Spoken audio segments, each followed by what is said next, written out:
some of the top coaches in our country, and I think sometimes it gets lost, are in the college ranks, and we've got two of the best here today with me. Michael O'Neill, inducted this year in the New Jersey Youth Soccer Hall of Fame. He is the director of coaching at one of the top clubs in the country, Players Development Academy, PDA. Currently in his 20th year at Rutgers. 20th?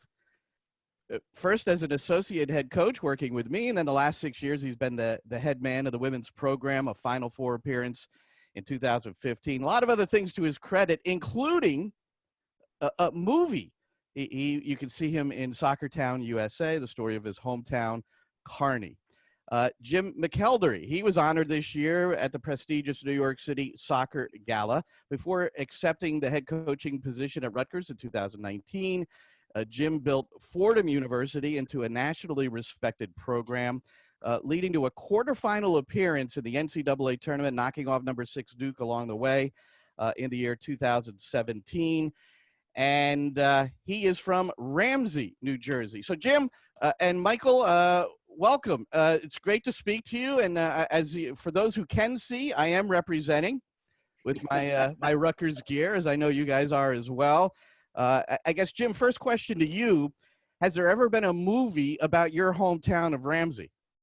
No, listen, I knew Mike O'Neill was famous, but it really just, finalized it for me when I got to watch him in my living room. But in all seriousness, growing up, I was from way up north, and, taking those trips down with a club team to play Kearney Thistle was always a lot of fun because the teams were always great, but also you knew you were heading into kind of a soccer environment. It wasn't just your game going on. There was hundreds of games going on when you went down to Kearney. So, though I didn't live there, I certainly understood, the passion that area had, and the players coming out of there was easy to see. But so Jimmy, so you could really feel it going into the town. It really, you had that sense.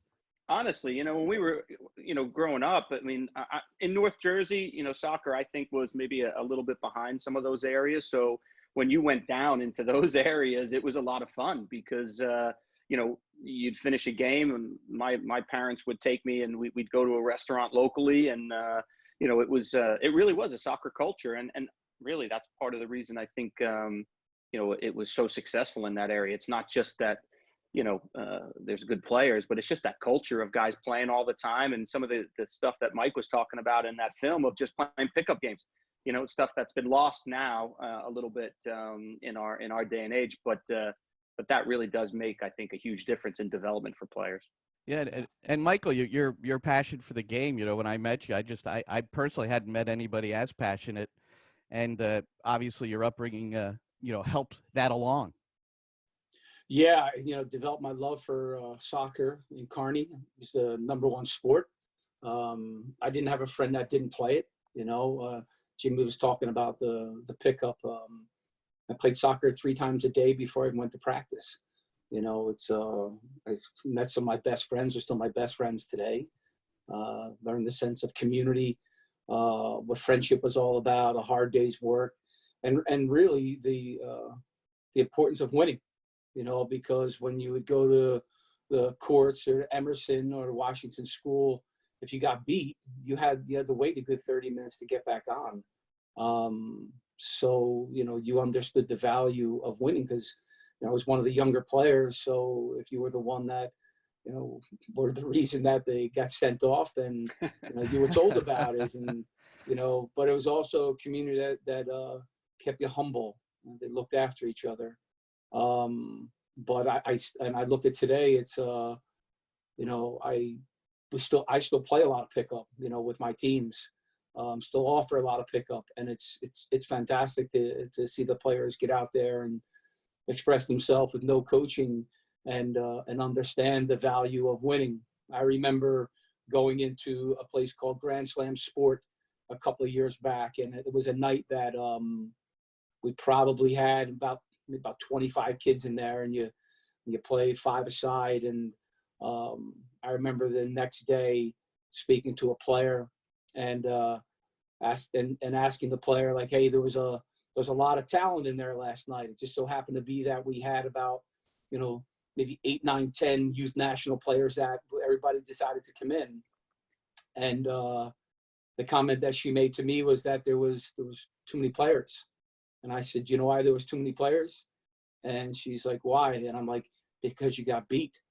I said, the players that were winning, they didn't notice that there was a lot of players. They just focused on their 5 and winning all night. So again, I think it's just, I think part of, and I've listened to Tony, Tab, I spoke to, again, all my friends, Harksey, Robert McCourt, Thomas, all those guys. We just talk about the value of winning. It's part of development.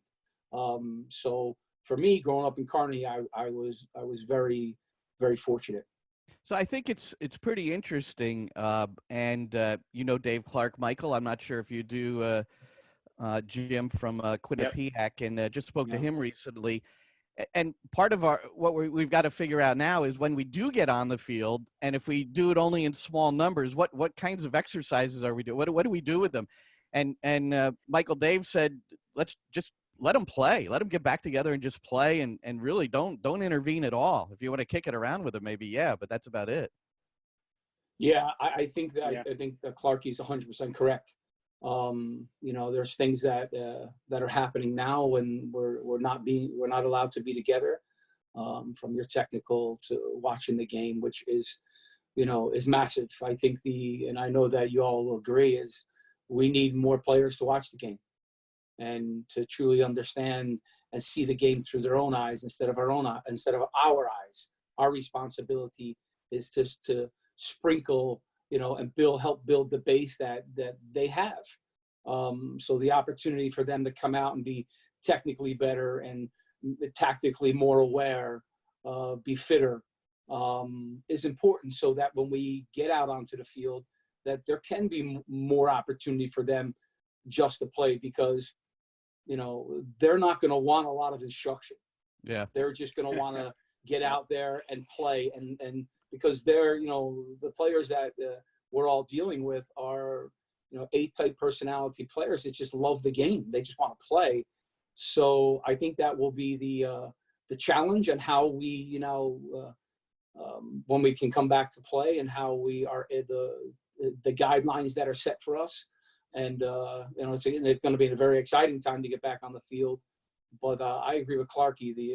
The number one concern of ours and what they're going to want to do is just to play. So hopefully with guidelines, we'll be able to do that. Talking about the club level, Jim, and now the college level as well, it's different. It's over for the spring and for this particular season. So what you're hoping to do is kick it back up in preseason, both of you. What are some of the things you've been doing with your team, Jim, in order to keep them engaged? No one allowed on campus. So what's been going on? Well, I think you said it before when we jumped on this call. These these Zoom calls or WebEx calls are really life-changing in terms of at least being able to stay connected with our players. The interesting thing about, I think the college game may be different than the club game, is our players are spread out all over the world for us. And, everybody's in a different situation. We've had a couple of kids internationally that haven't been able to leave their apartment really, or their home, except to get food. So, trying to get them motivated to stay fit, you've got to be careful. I think sometimes we all as coaches want to push the players hard, but some of them are dealing with some pretty heavy topics, with people around them being sick. And it was, so for us early on, these first couple of weeks, we kind of just said, listen, try to keep yourself fit, but listen, look after your family, look after yourself mentally as well. And now we had a call on Monday, kind of our end of, spring season, so to speak, or semester. And now it was kind of like, all right, now we can start getting moving again. There's a little more ability for people to move around. But some of the calls we've done have been a little bit more fun, doing some trivia stuff on our season, getting guys back engaged on why they miss being back. And I think, there's the soccer aspect, but there's the social aspect too, whether it's a youth team or a college team. And one of the things I think that will be a real positive out of this, that you get the feeling from your players is how much they miss, not only the soccer, but being on campus and being around their teammates. I said something to the players the other day. that, I've watched, of course, I'm addicted to soccer, right? We watch more soccer than we need to. I've actually taken a break of watching old professional games, and really tried to take a step back and only kind of concentrated on my own team a little bit, watching some of our old games and really trying to figure out what you miss. And what I miss is being on the field with that group. I miss the game, but I more so miss the interaction with the team and watching guys develop and get better. And so I think it's a challenging time for sure, but hopefully some of the good things is people realize how good they have it at a place like Rutgers, and how lucky they are and how much they want to get back to it.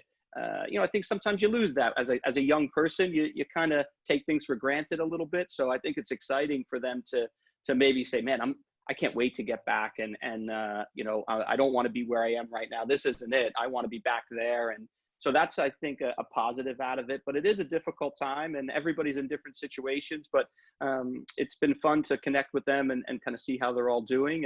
And now we start motivating, because they do start getting onto a summer schedule. And even if they can't be training with a team, hey, they can start, building towards hopefully the fall season.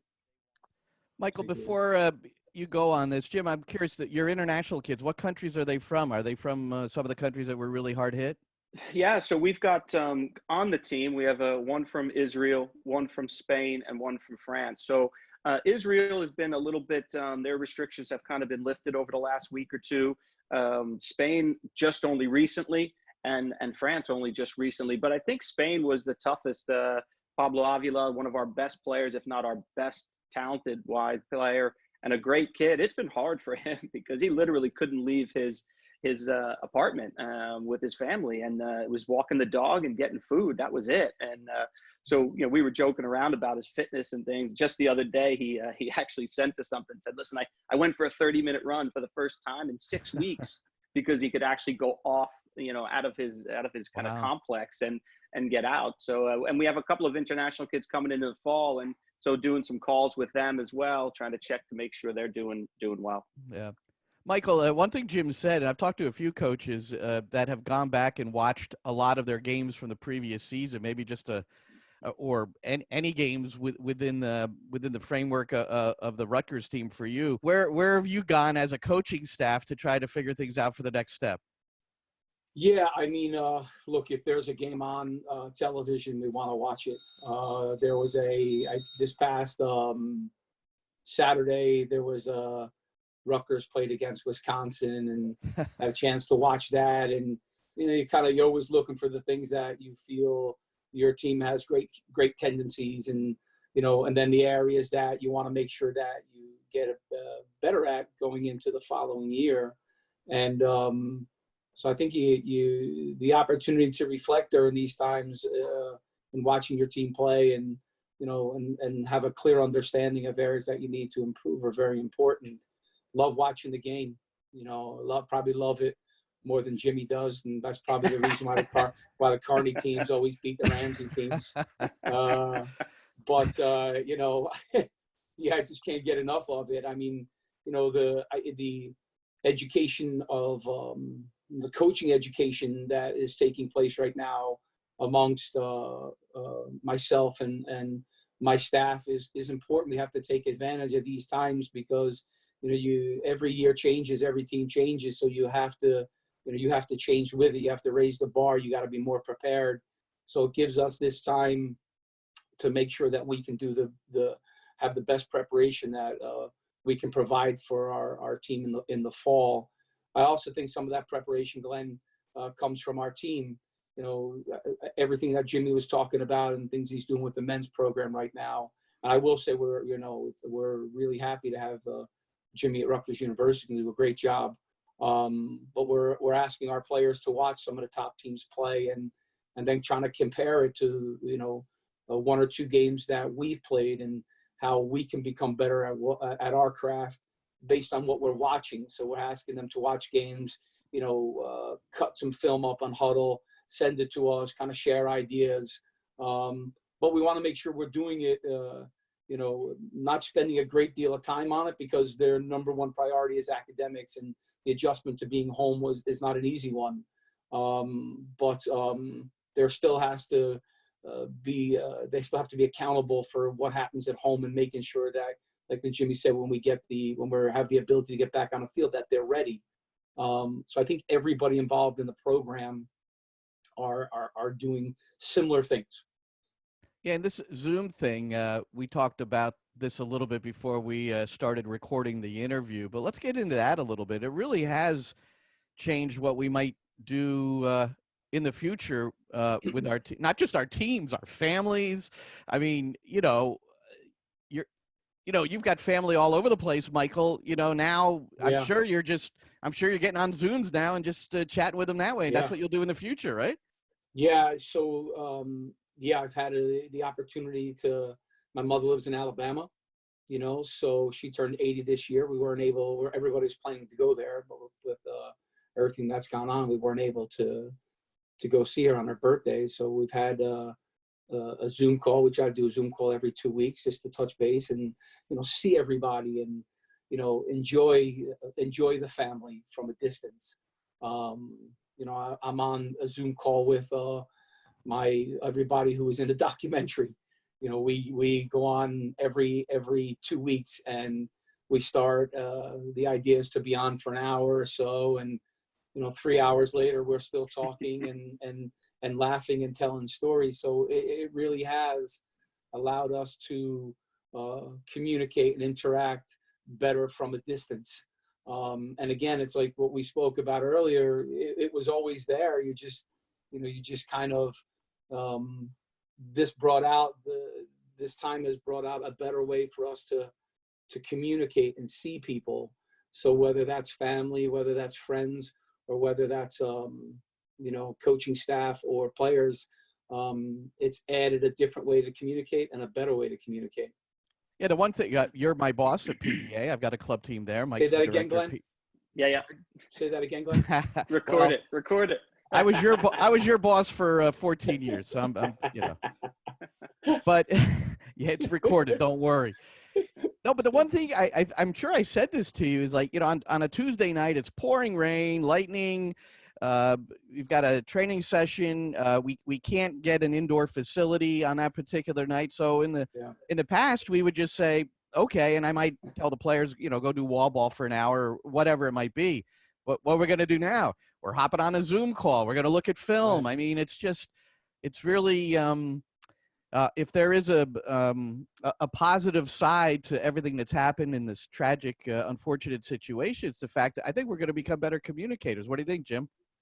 Yeah, I think so. I mean, on the youth side, I have a 13-year-old that plays at PDA and on an under 14 academy team. And, there's nothing worse for him when, it's pouring rain and practice gets canceled, right? It's kind of like the highlight of his day. So all of a sudden, if that gets cut short right now, it's been like, okay, no practice and that's it, nothing, right? And but yeah, I think he's the one, he likes the banter of it all, right? So he'd be happy to jump on a call, and it also gives the coaches a little bit of time to maybe do something else, right? So whether it's like you were talking about before, like a little bit of, whether it's going over a little bit of film or even if they're only 13 years old, hey, 10 minutes of film kind of prepares them for the next year at 15s and the 16s and the 17s. So it's not a big surprise when, they get to the older age groups and coaches like Mike are saying, hey, we're going over film, pay attention and make sure you know what you're doing.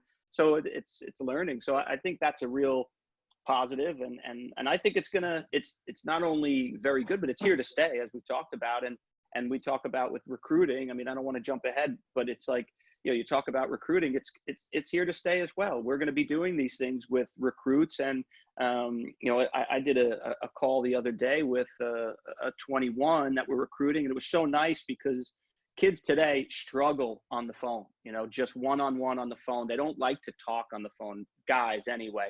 But now at times you've got them visually, which forces them to talk a little bit more, but even better, sometimes you got your parents sitting next to you and they can be involved in the call. And it's a good thing. Not every call, but it's nice to have the parents there. You get to see them, you talk to them, and it really like changes it. It's a home visit. I mean, in essence, right? Well, I've had some great conversations with one of the football coaches because they're kind of ahead of us, whether it's budget or they're recruiting things, and they really have, done pretty much an official visit without the person leaving their living room. And it's pretty incredible. And again, it's whether it's showing the facilities or talking to different coaches, strength coach, academics, admissions. But it's not just the kid.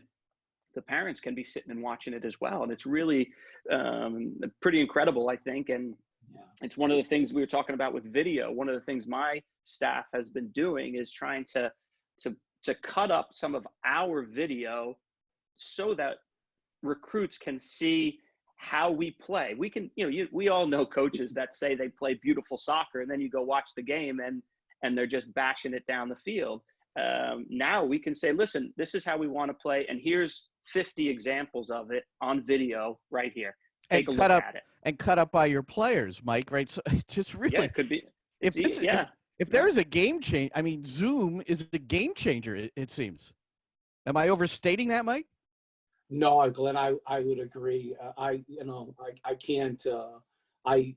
Jimmy, I agree with Jimmy 100%. And just the communication, and, kids struggle with that sometimes. So it really has allowed, again, another opportunity for people development, right? Which is a big part of this process on what we do. But I think it has, the Zoom has had a, like you say, Glenn, in scary times, unprecedented times, it really has allowed people to communicate better and be more involved. We had with our team, we had a WebEx, and on the WebEx, we brought in Casey Murphy, Madison Tiernan, Kenny Wright, Madison Polgarth, where they could be on a WebEx with the team and answering questions. And, that's during these times, some of the things that they were talking about are very powerful, because it helps to motivate the player who's at home, that is accountable, that probably needs a little bit of motivation. And without this, that's not possible. Yeah, and I think those women that you're talking about are the alpha dogs, right? They're the ones that they are training on their own. They don't need anybody to tell them. They're getting after it all the time. So it's nice for them to say to the players, listen, you don't need Coach O'Neill to tell you to get out there and get some work done. Like, if you're really motivated, you're just out there doing it. I'm doing it, So I think it's powerful when it's coming from, somebody who's maybe 23 years old, 24 years old, but is really trying to make the national team or whatever. So there is no time to rest. So I think it is coming from them and seeing them, and maybe really visualizing what they're doing, I think is powerful. Is there any way, guys, is there any indication for your players? Can you give them any idea of when things may happen again? I understand what's going on at Rutgers. There's just a certain date where people are allowed on campus, for one. But the chief medical officer put a video out recently for the NCAA, and he talked about how different sports might be treated differently. Like the example was cross country, maybe where it's out in the open, and it's maybe a less risky sport versus, well, a soccer where there's contact. What have you been talking about as a department, as a conference, or within the NCAA overall? Go ahead, Mike. So the plan, Glenn, is we talk about with our players is that we're planning on having a fall. What that looks like, we're not sure. Conversations change daily. But right now, Rutgers University is not allowing anybody on campus until August the 14th, and preseason for us starts on the 5th. So, but the sports programs, they're allowing them to be on campus. But those conversations are changing all the time. What's happening in Jersey and Michigan is different than what's happening in Iowa and Nebraska. So, there's still a lot of uncertainty, but the plan is that we're going to have a fall. Has there been any discussion, like within the department, that some sports might be treated differently, or that really hasn't come up yet? Yeah, okay, Jim. Yeah, I was just going to say, I don't think they want to get ahead of themselves. I think, we're really lucky. We've got some great leadership. Pat Hobbs and his Big staff time. do really an amazing job. But I also think they want to make sure they don't, overpromise something and then have to come back. I think we're just trying to, listen to the experts out there, and also decisions are going to be made on our campus. But same as Mike, we've told our players to prepare for a season. That's what we're going to do. Do we come back a couple of weeks late? We don't know. Are there some schedule changes that get in there? I don't know. But as of now, it's you've got 3 months till preseason, or 2.5 months. So use this time wisely. Prepare that we're coming back, and if something has to get changed at the last minute, it gets changed. But I think some of the sports are going to be kind of treated specifically, and rightfully so. But I think a lot's going to depend on the campuses. Are all the students coming back to campus? When are they doing that? What's their restrictions? And hopefully then we're back to our new normal. I don't think it's ever going to be back to the way it was in anything we do in life here. There's always going to be changes, but I think we're planning on coming back and having a fall season. Yeah. A big part of the process in recruiting and over the recent years are the ID camps, where the players come on campus. They could work with the staff. I'm curious as to if I suppose you guys have both lost opportunities, or maybe you got something in before all this happened. But Michael, what if the ID camps are important? Why is that to you? The importance of ID camps are that you can get a player on campus. You get the opportunity to see them play and train, and what their work habits are, how they handle an adverse moment. When you're running a session, are they engaged? Are they coachable? How they're interacting with other players that are in the camp, and whether they're interacting socially, or how they compete against others.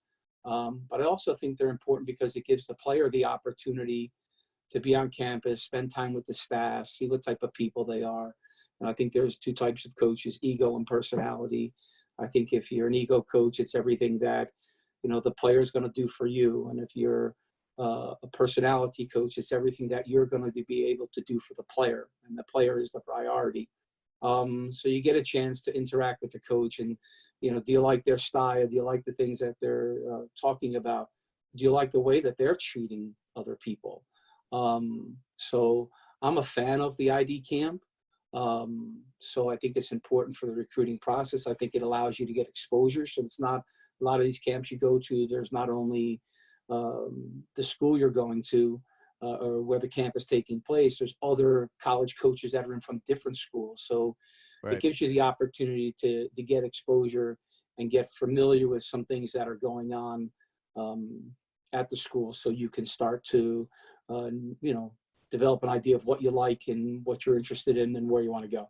Michael O'Neill, the women's coach at Rutgers University. Jim McElderry, the men's coach at Rutgers University, with us. Jim, one thing Michael said is that, it gives the prospect a chance to kind of see what the coaches are all about too, right? Yeah, I think it's everything Mike said is spot on, but I think it's an evaluation both ways. I don't think all kids maybe understand that. They come and you could feel it. Sometimes they're nervous, and it's only about almost like a trial for them. But I think it is important for them. You're evaluating the environment, the facilities, the coaches. For me, that's the most important, right? Is that relationship between the coaches and the players.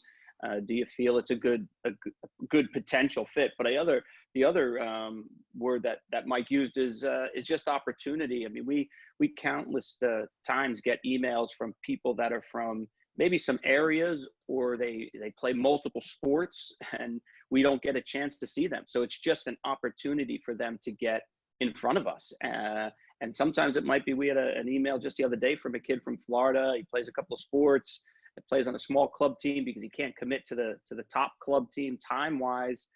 And it's, hey, how do I get seen? And these camps were great opportunities for them to come up just for one day, maybe a 2-day visit, whatever it may be, depending on the school or whatever, and get seen and get an opportunity. Because we all know it's so much. You see a kid right away, you like their personality. Hey, maybe they need to work on different aspects of the game, but hey, maybe they just haven't been exposed to certain things. And then there's sometimes you see somebody who has a great resume, but you really feel like maybe they're on the downside of it, and it's going to be tough for them to compete in a year or two as they go forward. So we don't have huge numbers at our ID camps, so we feel like when we're at the ID camps, I'm there.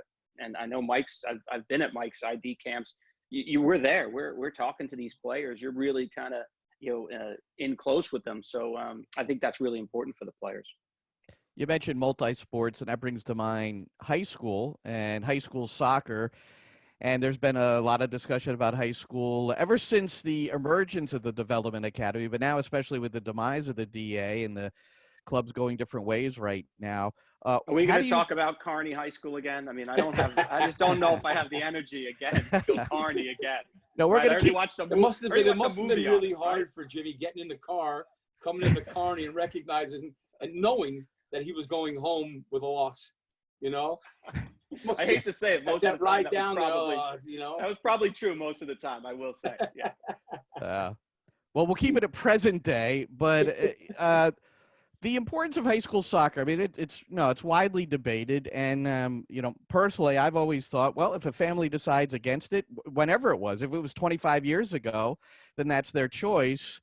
But Michael, you first, high school soccer, I think you've got an excellent policy at PDA where, and I've always been coaching the high school age kid, that they're not allowed to come out to training until they're, done with their high school season. So what say you on that?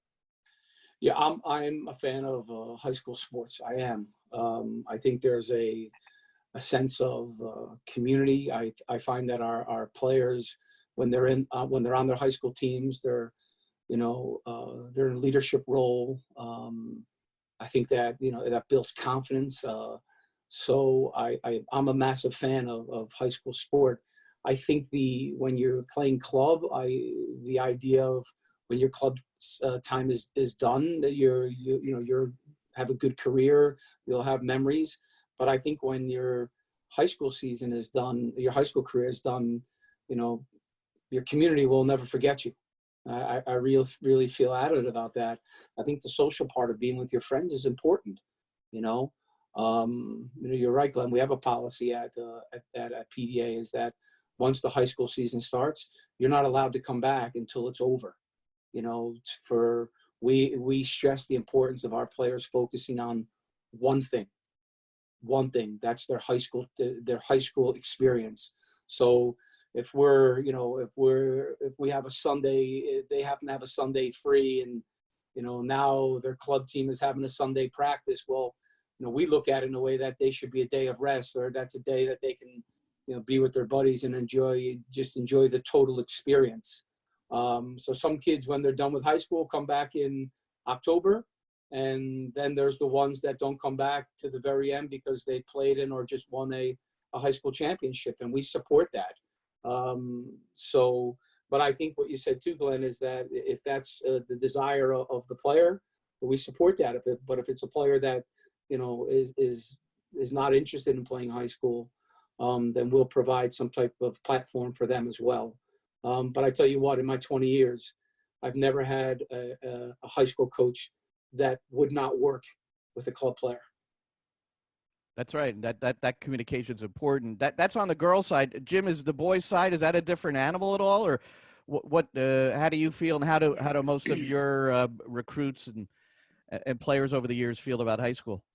Yeah, I think for me, I have no problem with guys wanting to play high school. I think it's really just a personal choice. I think what do you want? What's the environment like at your high school? If you have an environment you're excited about and you want to be part of, then be part of it. I think I have a real interesting kind of case study because I have a 13-year-old son, and I think the DA kind of falling apart here and going away has been an eye opener for him, because prior to that, he never thought even once about playing high school soccer, because he just never thought that's what good players do on the boys' side. That's not what they do, and we would talk about it and say, listen, there's kids that we offer scholarships to that play high school soccer. So there are good players there. But I think recently having this fall apart, has now, even for someone like him, he's in 7th grade, starting to say, hey, well, maybe I could do both. And I think it's a good thing.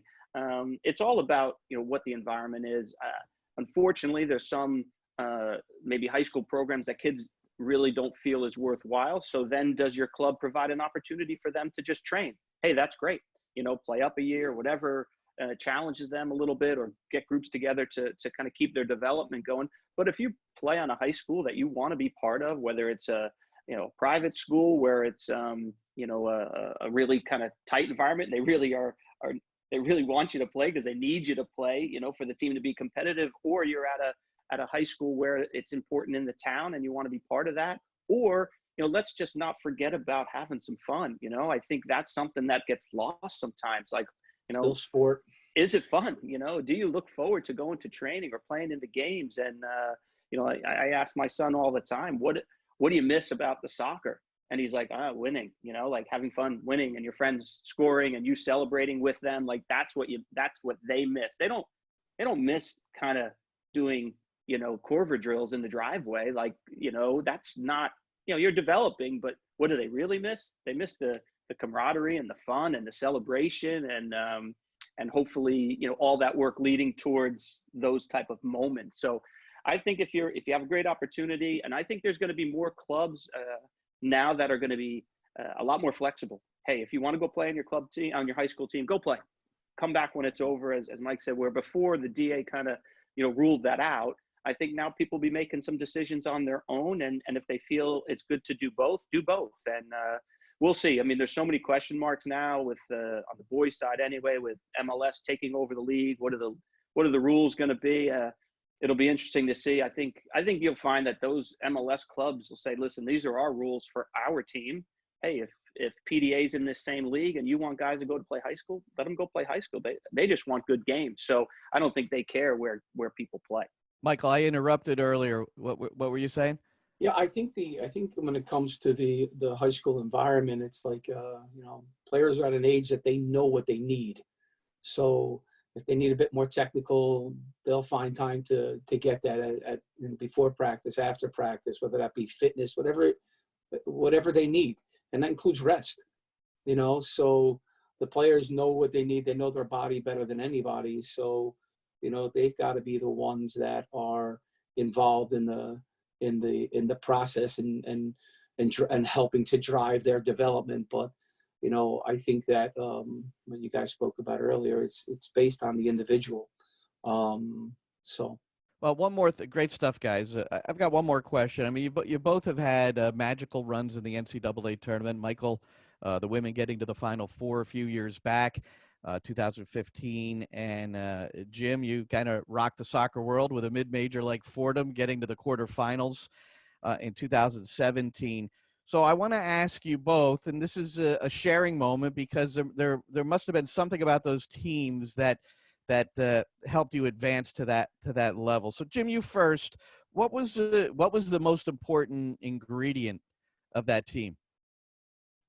Yeah, I think there's a lot of different layers to that. I think one of the when I think back on our 2017 team at Fordham, I think of our seniors. When they were freshmen, we won our conference championship, but we were a 500 team that literally just got better every single day. And by the time the end of the season came, we were playing as well as anybody, and winning that their freshman year. I'll never forget. After that season ended, we went to the NCAA tournament. We lost in the NCAA tournament, came back, and you're doing your kind of exit interviews, and all the freshmen were like, hey, that's just the beginning, and it was like, okay, that's just the beginning, but what are you willing to do? And they were willing to do anything. I mean, they were willing to, push their social life to the side, anything that kind of got in their way of training more. They ended up almost being like coaches for me. As recruits came on campus, they would come in my office. That guy's not going to get it done. He's not focused enough. Wow. And, we ended up winning a conference championship again in 16. And then in 17, we lost in our conference tournament. But it was almost as if, hey, it doesn't matter. Now we're going to kind of refocus and put everything into the NCAA tournament. So I think having experience, having leaders, having people that are as hungry as you as a coach. They were hungrier than me. I mean, they pushed it more than anything. But I also think we had a great balance between having fun and being ultra competitive. So I think the players were really tight, a really tight group from the freshmen all the way up to the seniors. Our coaching staff was just a really kind of a good group that matched well with that team. But so much of it is on personality, leadership, and just dedication and sacrifice. And we had guys playing in different positions. It wasn't great for their maybe individual accolades, but they were willing to sacrifice whatever it took to give us a better chance to win games and be successful. So I'll always think back of that team in particular as leaders, the senior leadership, and people willing to sacrifice personal gain for the team. It was really a special time for me as a coach and just as a person. You know, it was I learned a lot from those guys. Michael, how about for you in 2015? Well, I think it's a coaching change was the most important. I set him up. I set him up. That's the way to look at it, Glenn. That's a tee up. That's the way to look at it. That was too easy, man. He actually probably should have won the national championship, right? He probably he underachieved. but we hey, all kidding aside, Glenn, we both know that you, Mary, and your family were part of that as well. So for us, we had great character, we had talent. You know, there was a mental toughness about the group. They love coming to practice every day and getting better. Leadership was brilliant. And like Jimmy said, all of that, it was a lot of fun. It was a lot of fun. You know, they enjoyed the day-to-day environment. Your day-to-day environment is critical for development, and they created an unbelievable environment. Coaching staff was brilliant. Like, they had great coaching staff, you know, so everybody went above and beyond as they normally do. But I think you gotta have talent. You do. And there was character, so there was no drama. The team dynamic was brilliant. If there was ever anything that needed to be addressed, the captains took care of it, you know. So I think for me, it was a very, very special time, very special time. And it was an exciting time at Rutgers University. And, you know, and it was just, yeah, it was great. It was great, you know, but I look at it, I just, you know, the people, you know, we talk so much about the people and the process, the way you do things. And, you know, it's just, it's, you know, it's what happens in a day-to-day environment in the program, you know. And Glenn, you've been a part of that, and you've seen it since you have, you know, retired from coaching college soccer. But, you know, that team had great character, great leadership, and they were extremely talented. Well, leadership was the theme of both your responses. And, well, gentlemen, I would say maybe the way we can, you know, effectively decide the Ramsey-Carney thing is a little 1v1 between McElderry and O'Neill. I could set that up, but maybe we could Zoom that one and see how that goes. And maybe that'll make sure there's a trainer there. Yeah. And make sure Jimmy's got his shin guards on. All right, guys, thank you so much. That was fantastic. Some great information, great stories, and I really appreciate you both being here.